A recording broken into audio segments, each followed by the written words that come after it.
আসসালামু আলাইকুম। Ayesha healthy kitchen থেকে চলে আসলাম। দারুণ মজার একটা রেসিপি তৈরি করব আজ, আপনাদের সাথে শেয়ার করব এবং সরাসরি সবজি বাগানে চলে আসলাম। এই সবজি বাগান থেকে এখন ধুন্দুল, তারপরে ঝিঙ্গা, শ্রীচন্দর সবই তুলে নিব। মিশালি সবজি দিয়েই আজ এই সবজিটা তৈরি করব।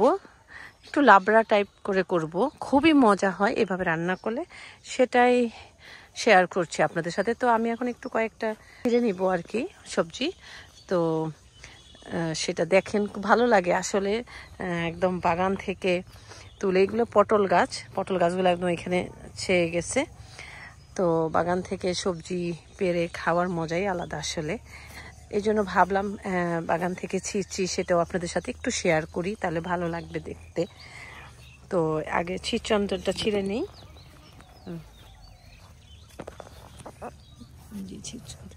কচি আছে শ্রীচন্দনটা, এটা হয়েছে, দেখুন কত সুন্দর। আর ওই যে টানেন ওই যে লেবু, এটা ছিঁড়ে নিলাম। এখন আবার আরেকটা নিচ্ছি।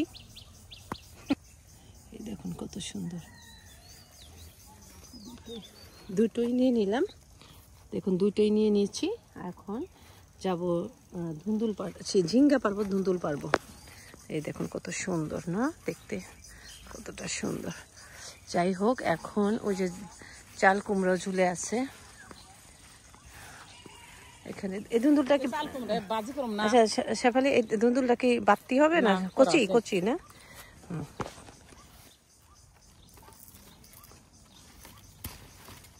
কয়টা নিব রাখলাম। হ্যাঁ, আসো আর কিছু নেই, আসো ওইদিকে কচিগুলো নিয়ে নি। এই যে এখানে একটা আছে, ধরো। এটা বেশি ছোট না? না, এত ছোট নিব না। এখানে কুমড়া ফুল আসছে, এই যে কুমড়া, কচি কুমড়া, এটা নেব না। এই যে এখানে ধুন্দুল আছে, এখানে নেই, এটা হবে না? না,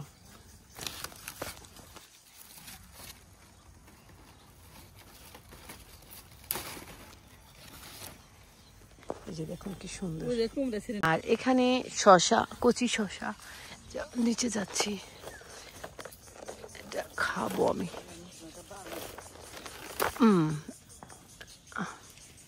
এটা খাওয়ার জন্য না, এটা খাবো আমি। শেফালি, এটা খাওয়ার জন্য না রান্নার জন্য? খাওয়ার জন্য না শেফালি, এটা নাও, আমি এটা খাই একটু। তুমি শিখতেছ? কোনটা খাইবে? এটা নাও, এটা খাবো। ধোয়ারও প্রয়োজন নাই, দেখুন। কচি শশা খাওয়ার মজা আলাদা। আর কোথায় কচি শশা? ঝিঙ্গা পারবো তো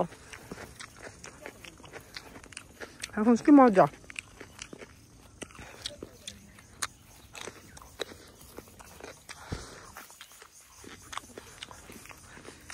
অনেক শশা বাড়তিও হয়ে যাচ্ছে।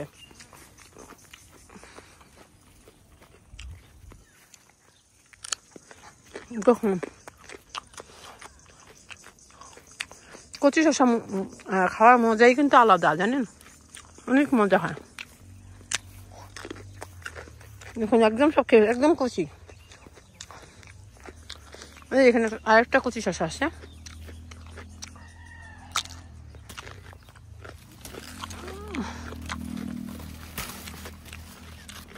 এটাও খাবো। এখানে কত বড় বড় শশা ঝুলে আসছে। শেফালি, আসো ঝিঙ্গা পারি। এই যে দেখুন এদিকে, এটাও ধুন্দুল। যে দেখুন এখানেও শশা, পুরাটা শশা, কত শশা। শেফালিকে সব তুলে দিয়েছি, শেফালি সব নিয়ে আসতেছে। দেখুন আমি এখন আরেকটা শশা খাচ্ছি, মজা। কি কাটবা? পেঁপে? পেঁপে তো পাকতেছে এখানে। ও কাঁচা পেঁপে না? কাঁচা পেঁপে এইখানে ছিঁড়ে নাও শেফালি। দেখুন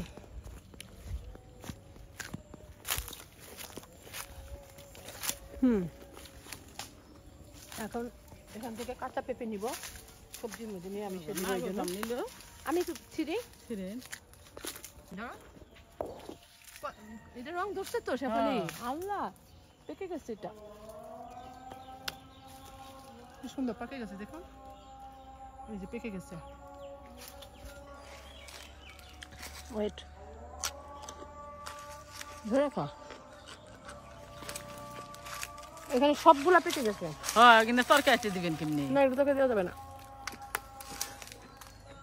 সবগুলো পেকে গেছে তারও দেখে না কিছু ছিড়বে না এরপরে ছিড়বেন আসে মুখে হ্যাঁ এখানে একটা কাঁচা আছে অবশ্য আমাদের বাড়ির ভিতর থেকে নিয়ে নিও বন্ধ করে দাও থেকে বরবটি ছিঁড়ে নিচ্ছি কয়েকটা বরবটি নিব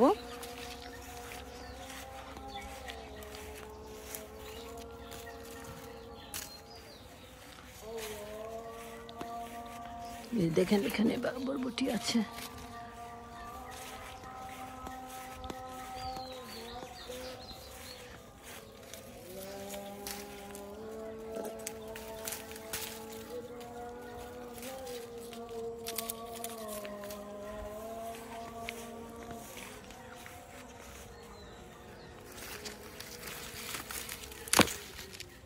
ওহ বাতি হয়ে গেছে এগুলা এটা নেওয়া যাবে না কচি দেখে এখান থেকে কিছু নিয়ে নিই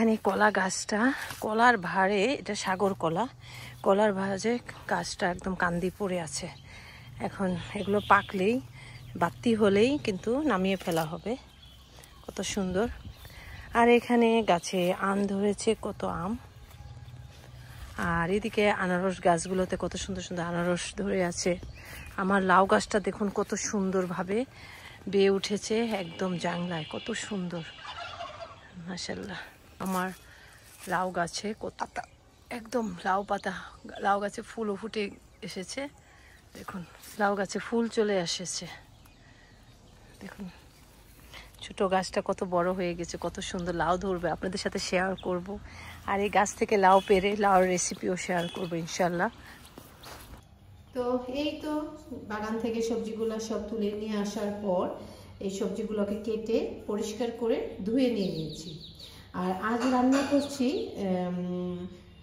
হসপিটালে রোগীর জন্য যেভাবে সবজি রান্না করা হয় সেইভাবে আমি আজ রান্না করব হসপিটালে লাবড়া রান্না করা হয় বা সবজি রান্না হয় রোগীর জন্য সেটা কিন্তু খুব মজা হয় কারণ আমি খেয়েছি তো এই জন্য ভাবলাম যে কিভাবে এটা রান্না করতে হয় সেটা আমি শিখেও নিয়েছি যাই হোক আজ আপনাদেরকে আমি শিখিয়ে দিব কিভাবে রোগীর জন্য নিরামিষ বা সবজি সুস্বাদু উপায়ে রান্না করা যায় তো এটা করার জন্য এখানে আমি মিষ্টি কুমড়া নিয়েছি মিষ্টি কুমড়া কালি কুমড়া যেটাকে বলে ধুন্দুল ঝিঙ্গা শিরচন্দন সবই আপনাদেরকে নিয়ে কিন্তু ছিঁড়ে নিয়েছিলাম বরবটিটাকে খুব বেশি ছোটো করে ফেলেছে আসলে আর এখানে নিয়েছি মিষ্টি আলু আর পেঁপে মিষ্টি আলুও দিয়েছি আর পেঁপেও কিন্তু দিয়েছি সবগুলো সবজি কিন্তু আমি একদম কেটে পরিষ্কার করে নিয়েছি দেখুন এখন আমি রান্না করতে চলে যাচ্ছি দেখুন কিভাবে করি তবে এই সবজিটাকে আমি কিন্তু একদম মাখিয়ে বসাবো আর এখানে নিয়েছি ডাল মসুর ডালটাকে আমি ভিজিয়ে রেখেছি খুবই সামান্য পরিমাণ কিন্তু ভিজিয়ে রেখেছি মসুর ডালটা আমি সবজিটা যখন হয়ে আসবে মাঝামাঝি টাইম তখন আমি এই ডালটা দিব তো ঠিক আছে এখন আমি সবজিটাকে একটু মাখিয়ে নিই এখানে কড়াই নিয়ে নিলাম কড়াইয়ের মধ্যে সবজিগুলো দিয়ে দিচ্ছি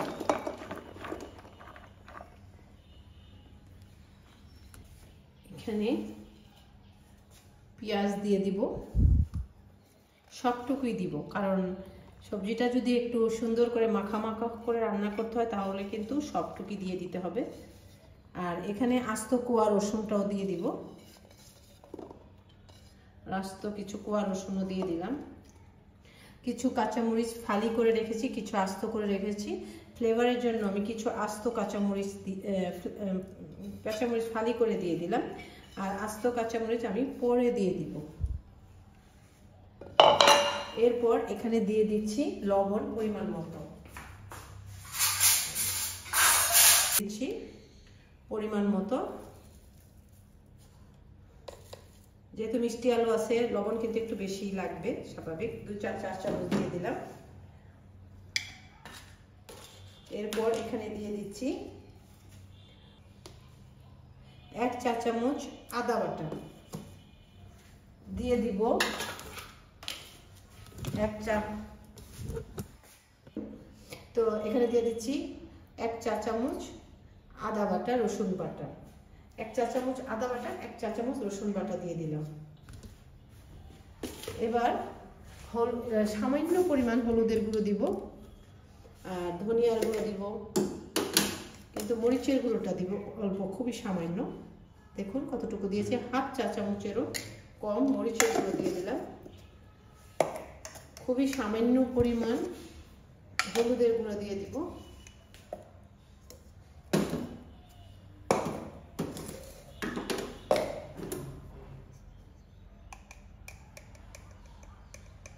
হাফ চা চামচ পরিমাণ হলুদের গুঁড়া দিয়ে দিলাম।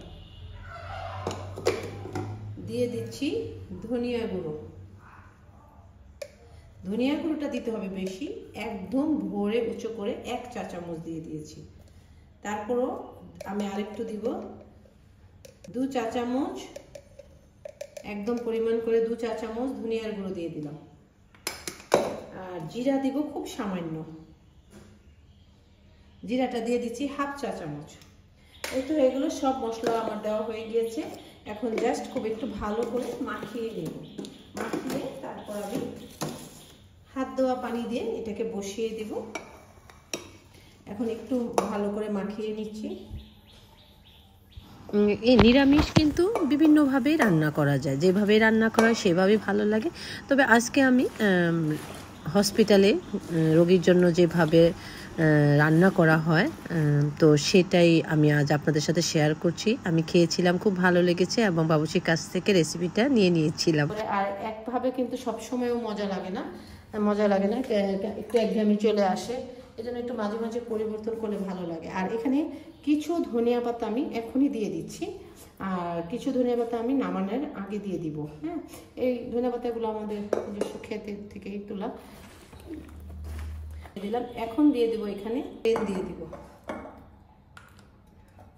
তেলটা কিন্তু পরিমাণ করে দিব, কারণ খুব বেশি তেল দিলে কিন্তু মজা হবে না। রোগীর তরকারিতে কখনো তেল থাকে না, খুবই সামান্য। এখন আমি একটু মাখিয়ে দিচ্ছি খুব ভালোভাবে। দেখবেন তরকারিটা কিন্তু একদম সবুজ সবুজ থাকবে, খুব বেশি যে কালার নষ্ট হবে তা কিন্তু হবে না।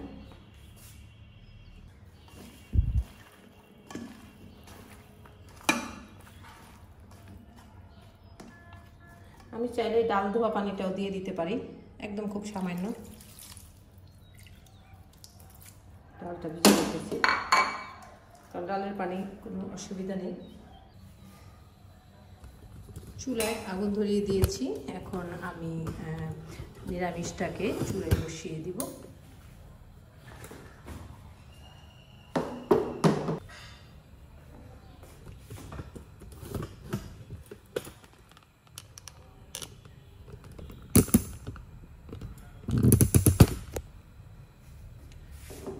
কড়াইটা বসিয়ে দিলাম, এখন আমি এটাকে ঢেকে দিব। তো জালটা কিন্তু মাঝারি আঁচে রেখেছি। ঠিক 5 মিনিট পর আমি ঢাকনাটা তুলে দেখছি কি অবস্থা। সবজিতে বলক চলে এসেছে।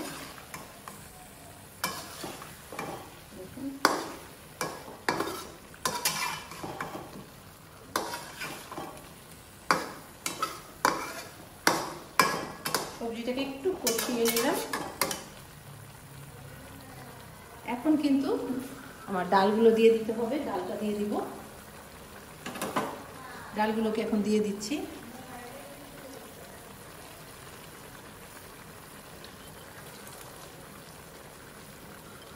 দিয়ে দিলাম ডালগুলো,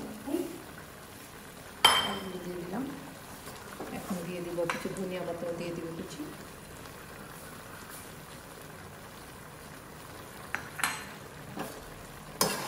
এখন একটু নেড়ে দিচ্ছি।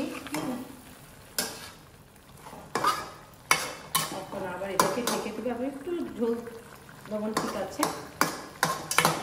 এবং দেখুন সবজি থেকে কিন্তু অনেক পানি উঠে এসেছে, কিন্তু তারপরও একটু পানি দিতে হবে, নয়তো মশলার কাঁচা গন্ধটা থেকে যাবে। খুব এখানে 1 মগ পানি আছে, আমি সবসাথে দিয়ে দিলাম, 1 মগ পরিমাণ পানি দিয়ে দিলাম। কারণ মশলাটা কাঁচা মশলার একটা গন্ধ আছে, সেটা চলে যাওয়ার জন্য অবশ্যই একটু পানি দিতে হবে, কারণ আমি এটা উত্তপ্ত জালে রান্না করছি। আর এখানে দিয়ে দিব কিছু আস্ত কাঁচামরিচ। এখনই দিয়ে দিব কাঁচামরিচগুলোকে। এখন আবার ঢেকে দিচ্ছি। এখন আস্তে আস্তে আমার সবজিটা হয়ে যাবে।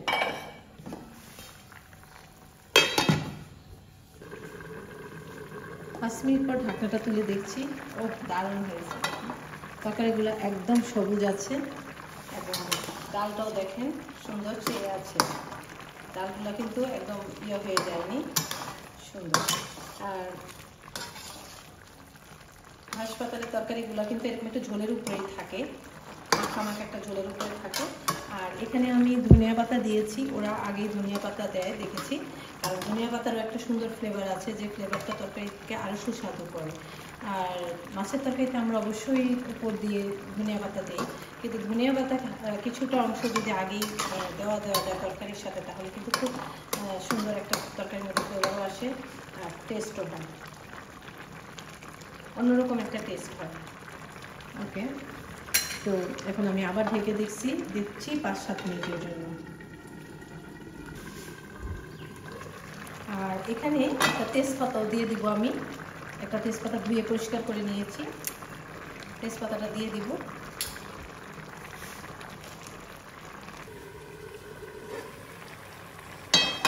সবজিটা প্রায় হয়ে এসেছে। এখন এই পর্যায়ে আমি কিছু পাঁচফোড়ন ছিটিয়ে দিচ্ছি খুব সুন্দর একটা ফ্লেভার আসার জন্য।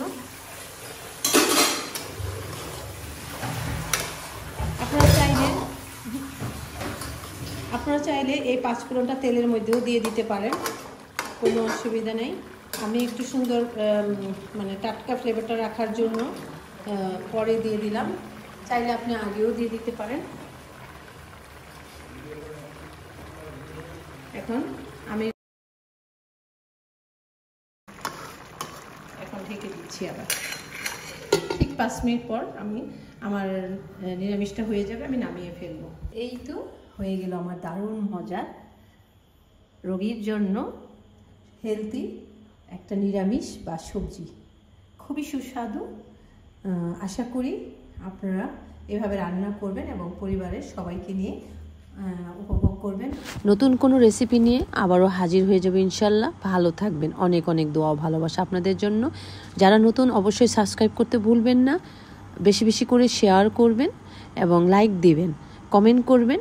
ভালো থাকবেন এবং সাবস্ক্রাইব করে আমার চ্যানেলের পাশেই থাকবেন। আল্লাহ হাফেজ।